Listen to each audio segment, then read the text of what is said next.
Assalamualaikum warahmatullahi wabarakatuh.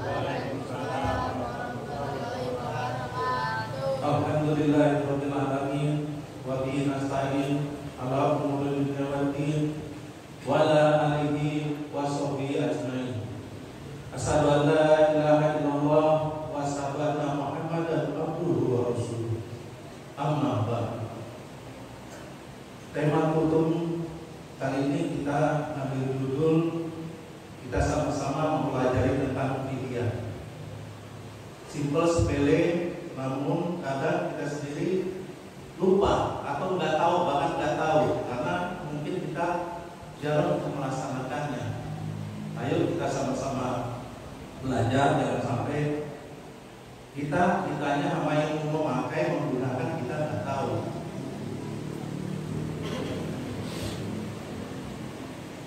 Alhamdulillah kita panjatkan kehadirat Allah Subhanahu wa taala yang mana pada malam hari ini kita masih diberikan kesehatan untuk dapat berkumpul untuk melaksanakan sholat tarawih yang insya Allah kita masuk sudah 10 hari terakhir, di mana bulan Ramadan sebentar lagi juga akan meninggalkan kita.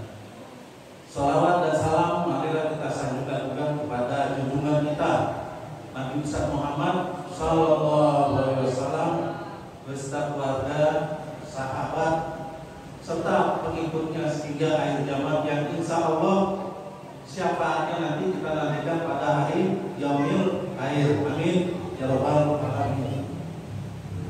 Sebagaimana diketahui bahwa bulan suci Ramadan adalah bulan istimewa. Kenapa istimewa? Karena memang kita diwajibkan untuk berpuasa. Beda dengan bulan-bulan lain yang tidak diwajibkan, walaupun ada yang melaksanakan puasa dalam rangka puasa sunnah. Kemudian istimewanya apa? Karena di bulan suci Ramadan itu juga bulan turunnya Al-Quran sebagai petunjuk bagi kita. Berikut penjelasannya, petunjuk dan penjelasannya. Sungguh luar biasa, kita beruntung sebagai umat Islam, umatnya Nabi Muhammad SAW. Karena kita dituntun, di samping kita ada suri tauladan dari baginda Rasulullah, kita juga sudah ada penuntunnya. Kita tinggal melaksanakan aja. Kita laksanakan kewajiban kita hindari apa yang dilarang, yang tidak boleh dilaksanakan. Surah Al-Baqarah ayat 183 ini populer, setiap bulan suci pasti kita senang semua dengar.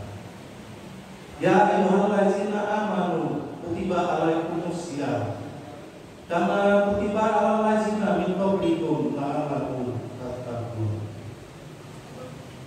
Hai orang-orang yang beriman, kata Allah demikian. Jadi diperuntukkan untuk orang-orang yang beriman. Insya Allah kita semua yang hadir di sini adalah orang yang beriman. Amin. Allahumma amin.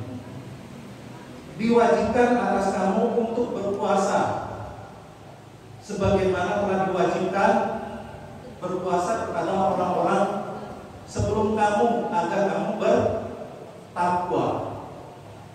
Jadi takwa tingkatannya lebih tinggi daripada orang yang beriman. Kita orang yang beriman melaksanakan puasa, melaksanakan amalan-amalan soleh yang lainnya, insya Allah kita digolongkan kepada orang yang bertakwa. Amin. Allahumma amin. Kemudian dilanjutkan dengan surat Al-Baqarah juga ayat 184. Ayyaman ma'dudat faman kana minkum maridan aw ala safarin wa iddatun min ayamin ukhra wa 'alal ladzina yatiqununa fidyatun ta'amu miskin faman tatawa khairan fa huwa khairul lah wa an tasumu khairul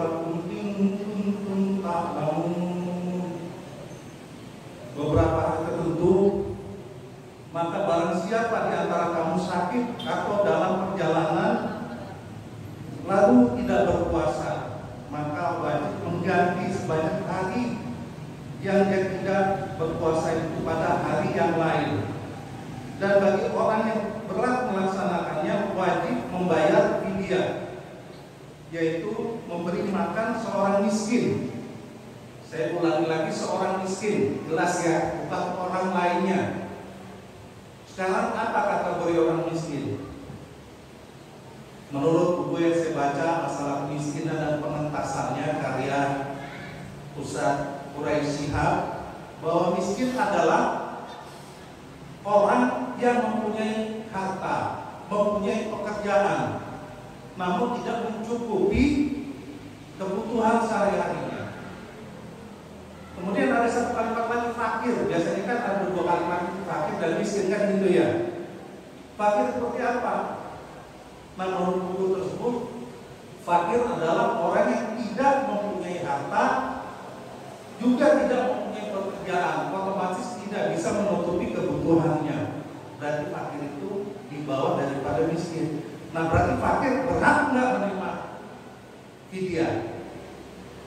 Berarti otomatis berhak, kan seperti itu. Jadi karena ada beberapa pengecualian, orang yang tidak berpuasa bisa diganti dengan fidyah. Jadi sebanyak hari yang ditinggalkannya itu pada hari-hari yang lain. Jelas ya, itu ketentuannya Al-Baqarah 184. Hari-hari yang lain. Untuk yang berpuasa menggantinya dengan mengqadha di hari-hari yang lain. Maksudnya setelah bulan suci Ramadan. Kalau membayar fidyah itu dilaksanakannya kapan? Dilaksanakannya pada saat dia meninggalkan sholat itu sampai dengan akhir Ramadan. Jadi tidak boleh dibayar setelah bulan suci Ramadan, setelah hari raya tidak boleh.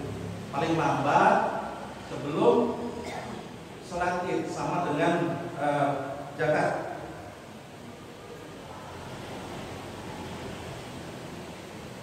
Ketentuan membayar fidyah bagi orang-orang yang tidak mampu melaksanakannya disepakati oleh para ulama Hanafiyah, Syafi'iyah, Hanabilah bahwa fidyah dalam puasa dikenal pada orang yang tidak mampu menjalankan qadha.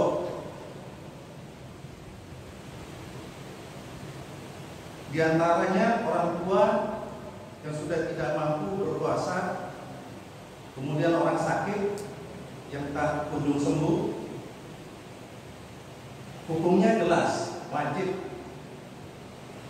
Kemudian cara menghitungnya seperti apa? Besaran fidyah yang perlu dibayar minimal 1 mud. 1 mud itu setara dengan 3/4 liter makanan pokok. Kalau di kita berarti 3/4 liter beras.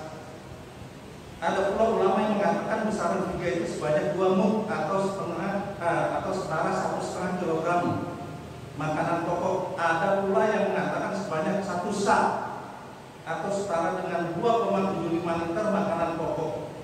Namun lebih baik membayar dengan memberikan makanan orang miskin, cukup untuk makanan sehari. Cukup untuk makanan sehari, misalkan kalau 3 hari sekali ya berarti 3 kali itu dinilai dengan rupiah, dengan porsi yang cukup mengenyangkan. Jadi misalkan satu porsi makanan itu 15.000, satu hari 3 kali. Jadi kita harus bayar 45.000 kepada orang miskin, fakir miskin. Waktu pembayaran fidyahnya tadi sudah saya jelaskan, opsional. Kalau nggak ada hambatan, nggak ada masalah keuangan, tidak ada hambatan,